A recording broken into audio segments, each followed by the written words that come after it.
When you hear the term stakeholder, what goes through your mind? If you're anything like most junior designers, the thought of having to do stakeholder management or stakeholder engagement seems unbearable. Right up there with writing test scripts or debugging functions in Java. Ugh. Some teams do a great job of collaborating with stakeholders, and let's just say that some teams, they don't. Now, believe it or not, the way your team deals with stakeholders has a level of maturity all on its own. And unfortunately, this is often overlooked except by some of the smoothest running software teams. And if your team doesn't do a great job of dealing with stakeholders overall, that really sucks.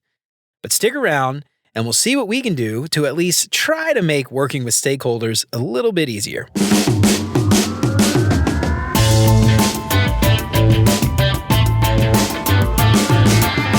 What's up, UX fam? How's your mom and them? Welcome to another episode of Beyond UX Design. I'm Jeremy. If you're new here, welcome to the show. I am super stoked to have you. And if you haven't done it already, please consider subscribing to the show wherever you listen to podcasts. And if you are a regular here and you feel like you're getting something out of the show, I would really appreciate you leaving a 5-star review. That'll help me out so much more than you can imagine. This week's audiobook recommendation is the classic How to Win Friends and Influence People by Dale Carnegie. This book is a timeless guide on interpersonal skills that offers some practical advice on how to communicate, how to lead, and how to work well with others. And it emphasizes key principles like the importance of sincere appreciation, understanding others' perspectives, and fostering a genuine interest in people. Sounds a lot like a UX designer, doesn't it? So head on over to beyonduxdesign.com/audible trial to start your free trial and download How to Win Friends and Influence People completely free and help support the show in the process. And as always, thanks so much to Chris, Siraquan, Stacy, Radu, Megan, Andrew, John, Mark, and Kevin for all their support. And if you want to join these fine folks and help keep the show independent and ad-free, you can become a patron for as little as $3 a month. That is less than $1 an episode. And if you do that, you'll get some sweet, sweet perks for your support. And of course, if you think the show is worth sharing, then I would love it if you told some friends. And for more information on how you can support the show and help more people find out about what we're doing here, make sure to check out beyonduxdesign.com/support. Now, this is the third installment of the From Chaos to Clarity Deep Dive series.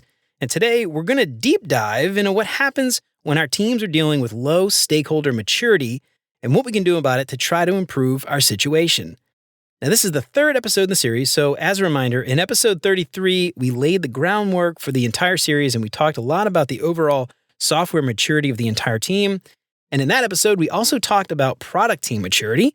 Then in episode 35, we talked about engineering team maturity.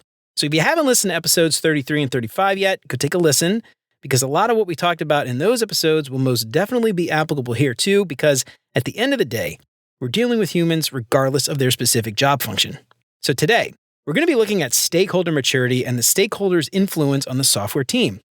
Now, dealing with difficult stakeholders can be kind of tricky. It's a bit of a balancing act, right? On one hand, stakeholders definitely bring some important insights to the table. But on the other hand, what happens when their influence starts to overstep a bit, maybe a lot? What happens when they start dictating terms to the software team instead of collaborating with us? Now, as a UX professional, you might feel caught in the middle when stakeholder influence begins to override the software team's judgment. Now, your job is to advocate for the user to ensure that the product delivers the best possible experience and outcome and solves all their problems. But what happens when stakeholder priorities start to skew the focus away from our end users? This is where the real challenge lies. So today we're going to get into managing stakeholder influence and do whatever we need to do to keep the focus firmly on those end users. We're going to explore how to leverage a couple of tools to understand our stakeholders better. We're going to look at how to take advantage of user-centered data as a tool in discussions and decision-making. We'll discuss setting boundaries and managing expectations to keep stakeholder influence in check. We'll also dive into how stakeholders can be integrated more effectively into the process without it becoming disruptive. And at the end of the day, the aim is to try to foster a symbiotic relationship where stakeholders and the software team start to work together, not against each other, with the users at the heart of all of it. Now remember, just like with the other episodes, the goal is not to change how the entire organization or company works. Our goal is going to be to improve what we can improve, to change what we can change. And this is to help us focus on our immediate team, nothing more. If it happens, great. But if not, that's not what we're trying to do. More detail about stakeholders. It can be kind of tricky to nail down exactly what a stakeholder means. It's almost become a bit of a buzzword. The term stakeholder really just refers to the people that might be affected by the software. Maybe they hold a stake, see what I did there, in the problem that we're trying to solve. So in the broadest sense, stakeholders can include anybody from product managers to executives. It could be people on the marketing teams. It could be customer service teams, and sometimes even the users themselves in something like the enterprise space, where you know exactly who your users are and how they'll be using the tool. Now, each stakeholder group might bring a unique perspective. They might all have valuable insights and key things to consider when it comes to that overall product lifecycle. Now, unfortunately, the power and the influence that they wield can vary significantly depending on who it is and what their role is. And when that power goes unchecked or goes misused, it can create huge obstacles for the software team, and it can get really hard to do our jobs well. So when we talk about stakeholder maturity in the context of software development, we're referring to the stakeholders' understanding and application of their role within the software development lifecycle. We're referring to the stakeholders' understanding and application of their role within the entire process itself. It's all about them knowing when to contribute, how to contribute, and maybe most importantly, recognizing when to step back and let the software team do their thing, because, it's our thing. Now, unlike other parts of the software team, there is no specific stakeholder maturity model, although there are some maturity models like the SRMM, which is the Stakeholder Relationship Maturity Model. But this really describes the level of operational maturity around how the product team, or really whoever does it, deals with stakeholders, how they manage the relationship with those stakeholders. So there isn't a maturity model specifically for how stakeholders treat being stakeholders. Now, high stakeholder maturity, as I'm defining it here, is often characterized by things like effective collaboration with the software team. High stakeholder maturity, as I'm defining it here, is often characterized by things like effective collaboration with the software team. High maturity stakeholders understand the value of the rest of the team's expertise. They trust the team's judgment and their ability to make technical or design decisions that align with the user needs, the project goals, and the business goals. And their contributions are hopefully thoughtful, hopefully they're relevant, hopefully they're informed, and they're usually open to discussing and resolving differences in opinion collaboratively. The high maturity stakeholders view themselves as really just part of the team, and they appreciate that shared ownership of the project and the overall success. So they don't think that they run the show on their own. They don't see the software team or the product team as a fiefdom to control. Now, on the other hand, low stakeholder maturity can be way more challenging to navigate. Low maturity stakeholders may try to overstep their roles. They may try to dictate terms to the software team, or they may try to micromanage aspects of the project that fall outside of their domain expertise because they think they're in charge. They might push for their own agenda without any consideration for the potential impact on the user experience or the overall project outcomes. And all these behaviors can create a bunch of friction within the team. It can lead to bad decisions, and ultimately, it could compromise the quality and the success of the whole thing. The end experience will most likely suffer in any of these cases. And the thing is, this low maturity can happen for all kinds of reasons. It could be a lack of understanding about the software development process and all the intricacies and nuances involved in bringing a product from idea to reality and production. It might be due to some misplaced sense of urgency to deliver results without really understanding the importance of taking the time to do things the right way. Or it could even be a simple lack of trust or respect for the software team's professional expertise. I've seen that a lot. It could really almost be anything. Now, regardless of why it happens, the effect of low stakeholder maturity can extend pretty far. It can disrupt the entire process. It can create tension within the team, and it can steer the product way off course. Now, the focus may shift from building quality software that solves real user problems and improving outcomes to merely satisfying that particular stakeholder's whim. So as a UX professional, in these kinds of environments, our job becomes even more challenging. We're not only designing for the user, but we're also managing the influence of the stakeholders to make sure that the user remains at the center of the entire product lifecycle. So I think you guys have seen that and you probably know that. So how can we navigate this landscape? How can we work within the constraints of that low stakeholder maturity and still deliver great software that does all those things that we wanted it to do? So let's dive into the first part of this whole thing, understanding the role of UX professionals and how we can play a part in navigating that stakeholder influence. Now, as UX professionals, we're supposed to be advocates for the users, right? We champion their needs. We understand their behaviors and all their pain points. We do the research. We channel all that empathy and that understanding into whatever artifacts that we need to create We create some designs or wireframes that we expect will meet whatever outcome the team has set. And we work with the right teams to get it built and pushed to production. Pretty simple, right? Now, on the surface, it isn't all that complex, but throw in some stakeholders that don't understand what the software teams do into the mix, and suddenly complexity rules the day. Now, this is where our job as UX professionals becomes super critical. I think it's up to us to advocate for the users. It's also up to us to understand the business needs and all of the constraints.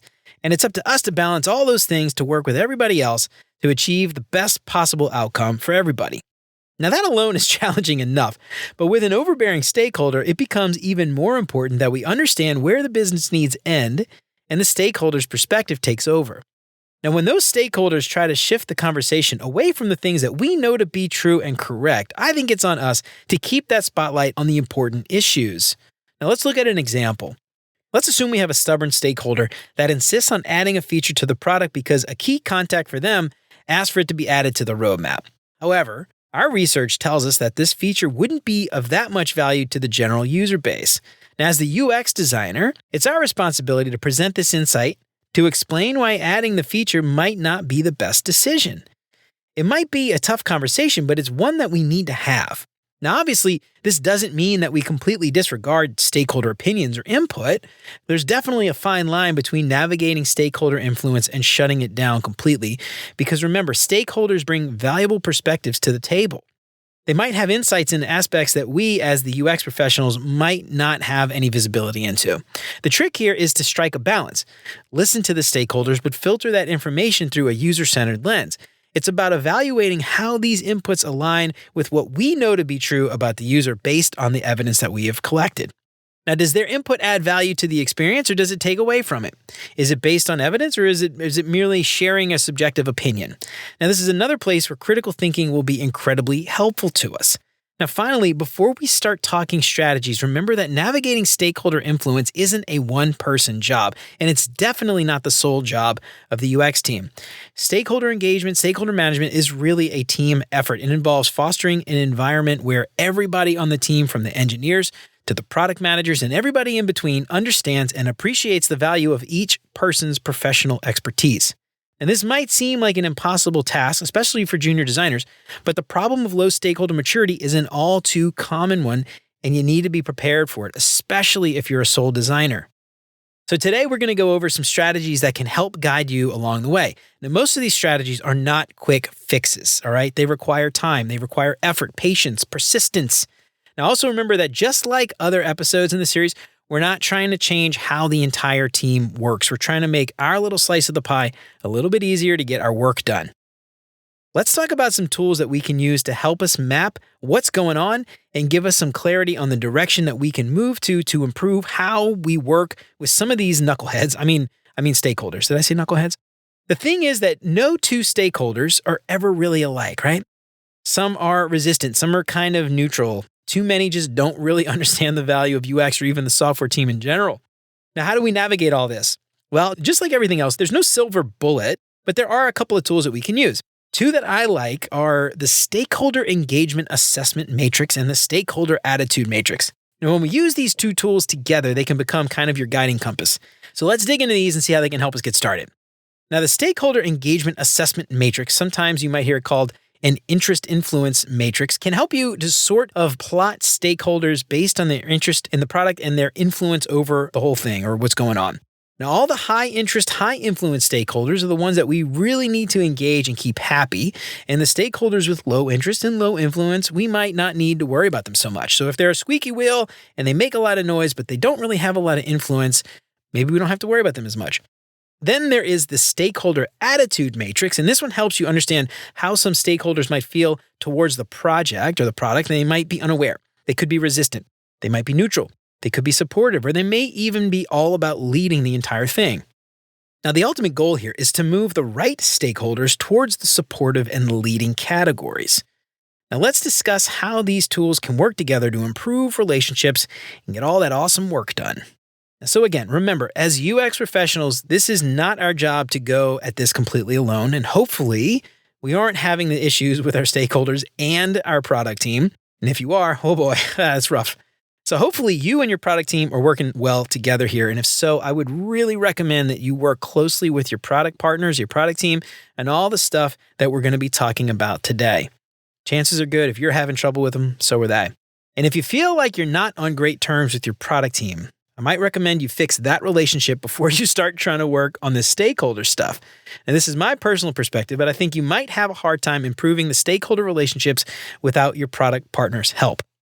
Okay, so if you want to follow along at home, what we're doing here, check out the show notes for a link to some templates to help you get started. I put together some stuff, linked to in the show notes, so go check that out, follow along. So the first thing you need to do is identify all your stakeholders, obviously. So grab your map that we started back in episode 33 and put your stakeholders on there. Think about their relationships, who they work well with, what are they thinking about, what is their area of expertise, map that out. Then we need to assess three things: their interest, their influence, and then ultimately their attitude. So a stakeholder could be super interested in your project or product, but they might be resistant for one reason or another. Maybe they have some ideas and they just want to push them through. Or maybe they just have some misconceptions about UX or how the software is generally built.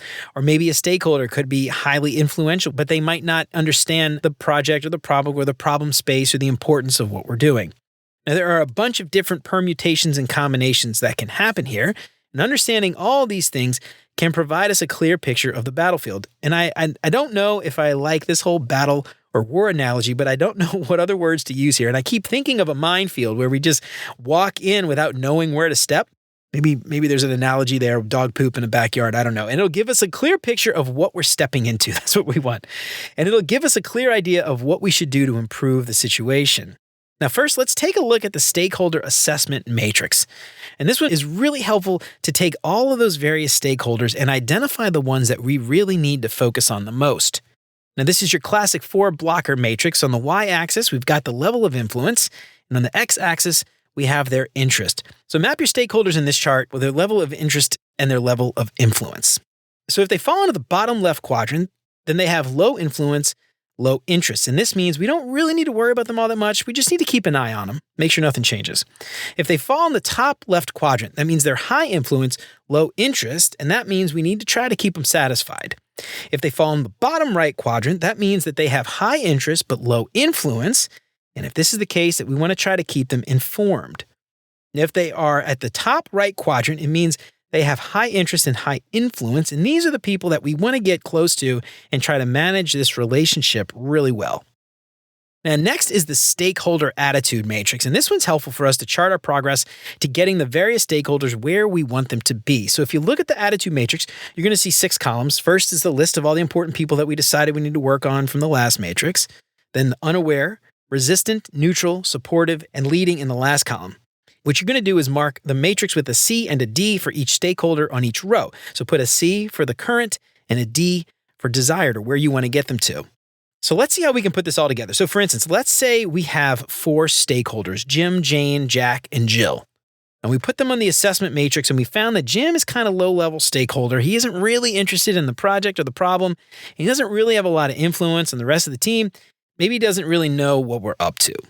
Jane is really interested in that problem that we're trying to solve, but doesn't have a ton of influence. Jack has a lot of influence, but he really isn't aware of what we're doing. Jill has a lot of influence, and she's really interested in the problem. She thinks it could add a ton of value to the business, but she isn't really happy with our approach. Now let's throw them on our attitude matrix and see where they fall. So Jim, not having a ton of influence and not really being all that interested, he's currently at unaware.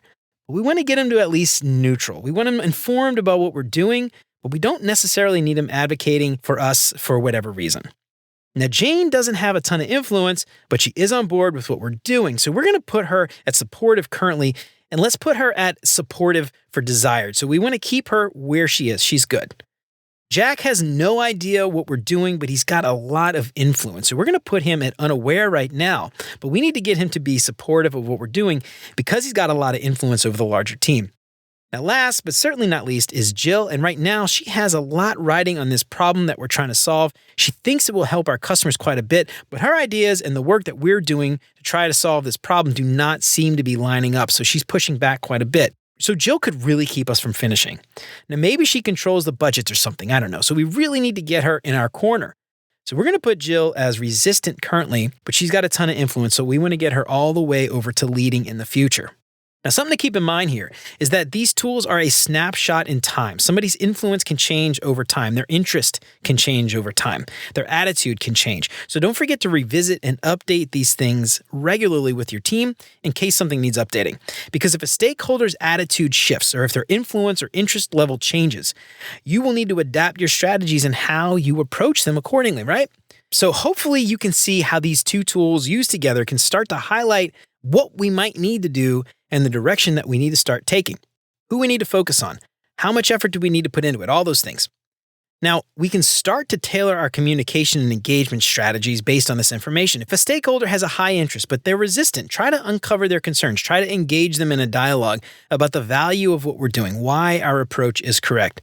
Try to dispel any misconceptions if they have any, and show how your work really does align with their interests of the business. Now, for stakeholders who are really influential but totally unaware, you might need to educate them about the product and highlight how it contributes to achieving the org's overall goals or the customer's goals or whatever the benefit is. Now, remember, your communication style and approach should differ based on their interests, their influence, their attitude, and even their personal communication style. Now, a crucial part of this whole process is influencing our stakeholders' attitudes, and this could look like turning a resistant stakeholder into a supportive one, or better yet, a leading one. Things like regular engagement, being completely transparent, clear communication, highlighting quick wins, demonstrating the value of what we're doing. All these things can gradually influence their attitude over time. But remember, it will take some time. It's not going to be overnight. Now, I love using these together because both matrices can help us prioritize our engagement. And remember, we want to focus our efforts on the people with the high influence and the high interest, or those with a negative attitude towards what we're working on. Now, we're about to dive into some specific strategies to improve how our teams work with these different stakeholders. These matrices should help us understand how to apply the strategies that we're about to go over. And don't forget, all these techniques that we talked about with the product and engineering teams could apply here depending on their background and what their actual function is. So work on the strategies we're doing to talk about based on the things that we mapped out. So focus on high interest, high influence stakeholders the most because that will give you the biggest bang for your buck. All right, so now that we understand who we're going to need to work with and who to prioritize, finally, let's talk about some specific strategies that you can try. Now, first up, learn to speak the language of your business. Now, not every stakeholder is going to be a quote-unquote business person. Some stakeholders might be software folks. Some could be customers. Who knows? It's hard to say. But if you're working in enterprise software, more often than not, there is somebody who is on what we might call quote-unquote the business side, who might be assigned to a product or a problem space as a subject matter expert. And if you got somebody like that who is assigned to your product, a lot of times, especially if they have never worked with software teams before, they might think that they are the only ones who could possibly understand what the business needs. Nobody else could possibly do it. They might think that they know best, so everybody should listen to them. So learning to speak the language of your business will help add credibility, and it can help to build that trust between your team and the stakeholders.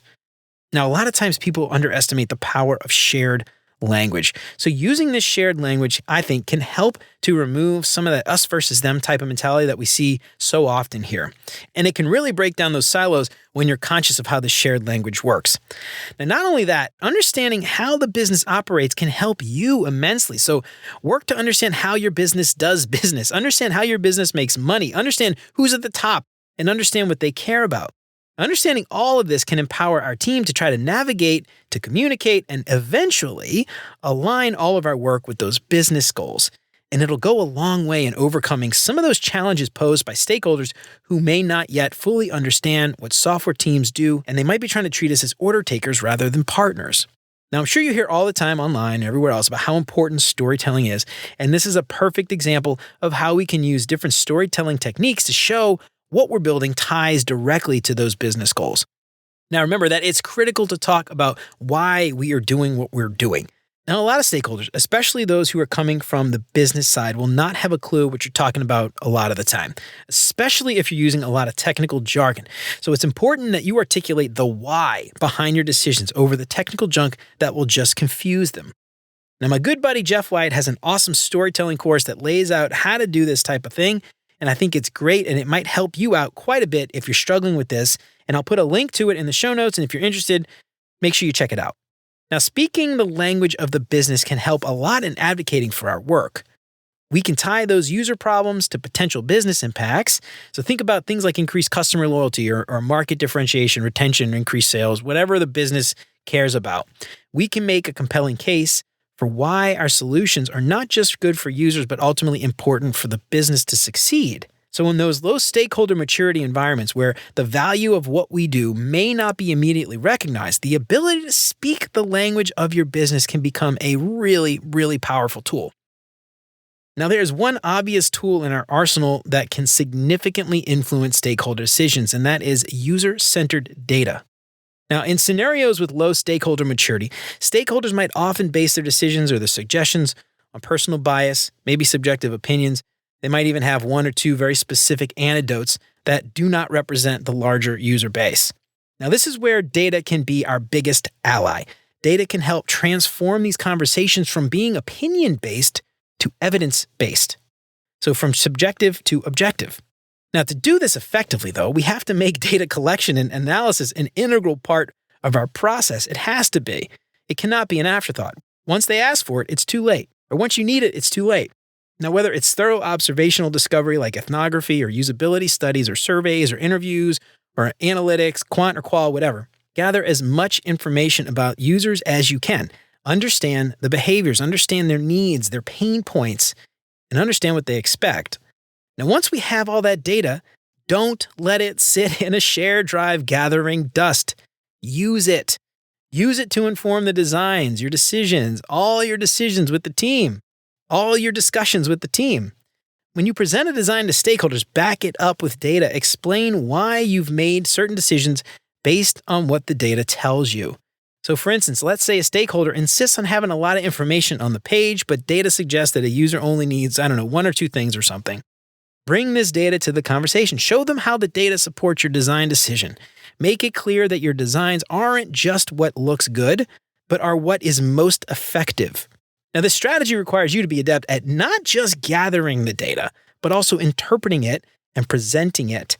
Now, remember, telling a great story about what it says and how your designs do what the users in the business need it to do. That's your job. Remember, our stakeholders are probably not designers, and they may not be familiar with UX techniques or terminologies or whatever, so it's important to present your data in a way that's easy to understand, that clearly shows the link between the data and the design decision and the business outcome. Talk about the why. Don't talk about the how or what's on the screen. All right, let's talk about a big one, setting boundaries and managing expectations. Now, this is a really important aspect of navigating stakeholder influence. It's really important to set boundaries long before stakeholder influence starts to overstep. But if this is already happening, we can always try to reset. Now, setting boundaries means being clear about the roles and the responsibilities of the software team and the stakeholders together. It's super important that stakeholders respect the expertise that each party brings to the table. The stakeholders have to trust the team's judgment when it comes to technical or design decisions, and this becomes difficult to do when the product team isn't aligned here. So remember that this is important to have the product team on board with this strategy. Now, managing expectations is also a key part of this, and it's important that the software team is upfront about what the stakeholders can expect from the team and also what the team expects from the stakeholders. Expectations could be all kinds of things, but it could be things like communication channels, how we communicate, different ways that the team communicates with stakeholders, different meeting rhythms, decision-making processes, feedback mechanism. It really could be all kinds of things. So setting boundaries and managing those expectations is not at all a one-time thing. This is an ongoing thing. The team has to have constant communication across the board, constant feedback, and be ready to adjust any of this when it's necessary. When we do this right, it can definitely help to maintain that healthy balance for stakeholder influence. And this is how we help the stakeholders to contribute rather than to disrupt the entire product lifecycle. All right, our next thing is all about fostering stakeholder inclusion in the whole process, the whole product lifecycle. Now, this might seem somewhat counterintuitive since we're trying to manage overwhelming stakeholder influence, but I am basing this on the idea that if the stakeholders are part of the process, then they're more likely to understand and appreciate all of the decisions that the team makes as we go. Now, that said, the key is to include stakeholders in the right way and at the right times. So start by introducing them to our process. Remember that some stakeholders might have a good working understanding of how software is built, and others might have never done this before. So this could be as simple as explaining what the teams do, what the different roles are responsible for, why it's important, how it all contributes to the success of the product in the long term. You could educate them about different methods, techniques, whatever, help them understand the value of these methods and how they inform all of the design decisions that we make. Now, once stakeholders have a better understanding of that overall process, involve them in it. Invite them to participate. Invite them along on discovery calls or trips. If it's appropriate, include them in other activities, wherever it works. Let them see firsthand all those challenges that users might be facing and how our decisions will be addressing these things. And this can help them understand the why behind your design decisions and appreciate the rationale behind them before you have to explain it. And this is also really important if the stakeholders did this job at some point in the past. Now, the issues that they faced then may not be the same issues that users face today, so it could be really important that they see this firsthand and experience it. And involving stakeholders in the process can also help mitigate that risk of disagreement or surprise later. And when we include stakeholders in the process from the get-go, they're more likely to be totally on board with the decisions made during the process because they were a part of that process. And they're less likely to feel the need to exert a bunch of undue influence because they've been a part of the journey the entire time. And they've seen the evidence and the reasons behind each decision, right? Because they are a part of the team. Now, of course, remember to manage this inclusion carefully. It's not about giving stakeholders free rein over the process, but it's about involving them in a constructive way. It's really all about turning potential naysayers into allies. That's the goal. All right, so I saved the most important piece for last. Wait for it. Can you guess what it is? Oh, building relationships. I bet you had no idea I was going to say that. So just like every other group that we're talking about in this series, and at every point in the future, long after we're done talking about low maturity software team, remember this: you cannot build great software without great relationships. I'll say this one more time. You cannot build great software without great relationships. If you take one thing away from this entire series, this is really it. At the heart of it all, managing stakeholder influence is all about people management. It's about understanding the people. It's about understanding their motivations, all of their concerns. It's about understanding their communication style so we can communicate with them in the most effective way possible. And as UX professionals, we talk a lot about empathy for users, but I cannot tell you how seldom I see UX professionals displaying empathy for their team, especially stakeholders. Now, I know it seems kind of crazy to say this out loud, but try as best you can to build empathy towards your stakeholders. Understand the pressures that they might be under. Understand the targets that they might need to meet. Understand whatever expectations that they might need to fulfill. Respect their contributions. Respect their expertise. Respect their perspectives. And remember, they are also working towards the success of the product. It's just from a different angle. Stakeholders are not the enemy. Let me say this again. Stakeholders are not the enemy. Building strong, positive relationships with your stakeholders can help foster an environment of trust and mutual respect. And when this happens, stakeholder influence is less likely to become an obstacle and more likely to become a valuable and maybe even, dare I say, trusted resource. Now, it can lead to constructive discussions, collaborative decisions, and honestly, in the end, a better user experience too. So I talked a lot about different strategies to build relationships already in this series. So check out episodes 33 and 35 for some ways to do this in the context of low maturity teams. But also check out episode 6, Delivering Better Products Through Better Relationships, an oldie but a goodie, for some more solid advice on how to build relationships with your team. I can't tell you enough how important this is. So just like we said all along, it's important to assume positive intent here. So if you're getting some pushback for whatever reason, don't assume that they're just doing it to be a jerk. Try to work with them. I know it's hard. Try to work with them to improve how they work with the larger team. Now, all that said, remember, it's about balance. It's about ensuring that stakeholder influence contributes to the process instead of controlling it. It's about standing up for what we know to be right, even when there is overpowering stakeholder influence.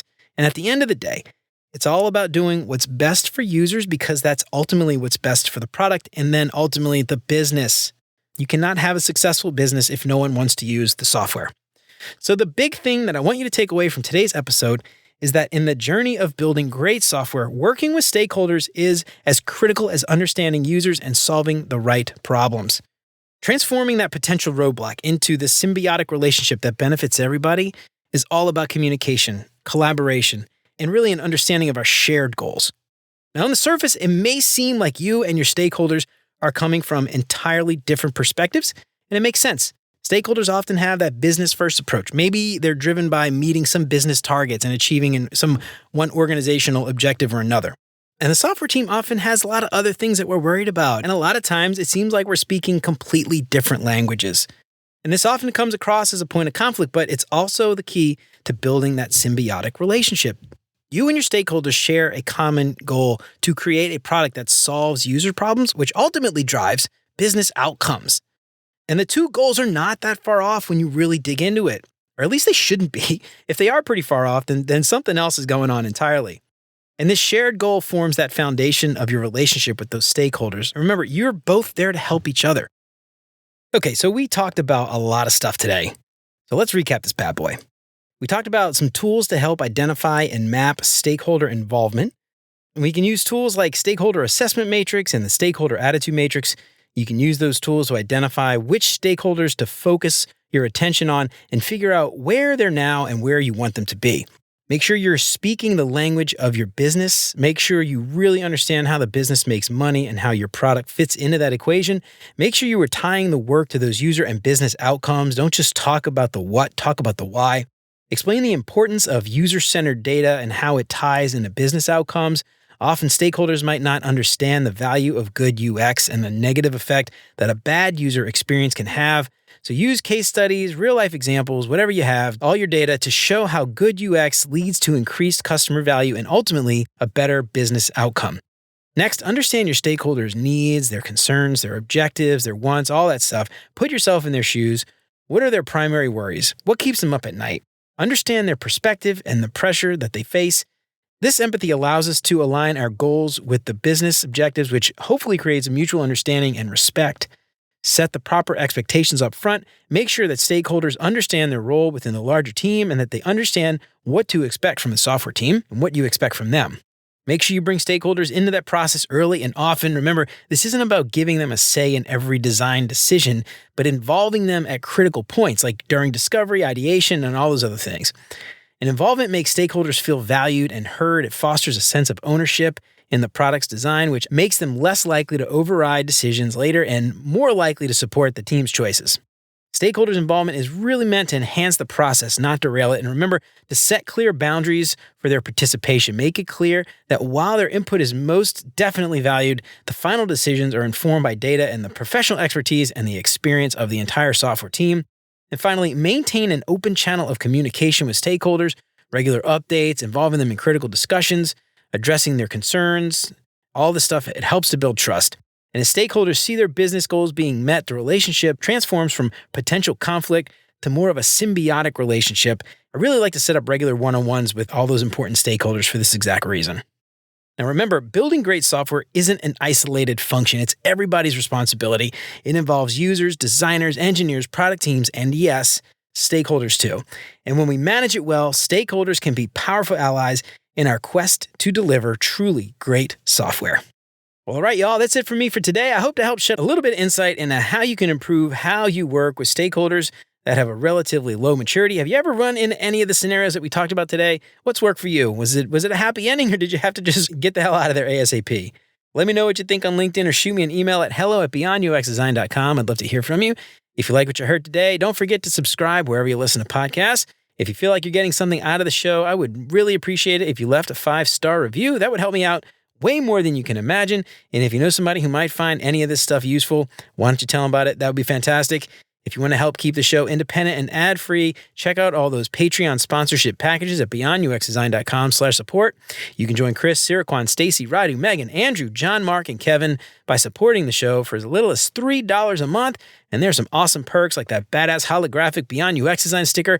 You can get a shout out on the show every week. And there's even a package to meet with me for 30 minutes every month. And don't forget to head on over to beyonduxdesign.com/audible trial to download How to Win Friends and Influence People by Dale Carnegie. Sign up for a free 30-day Audible trial.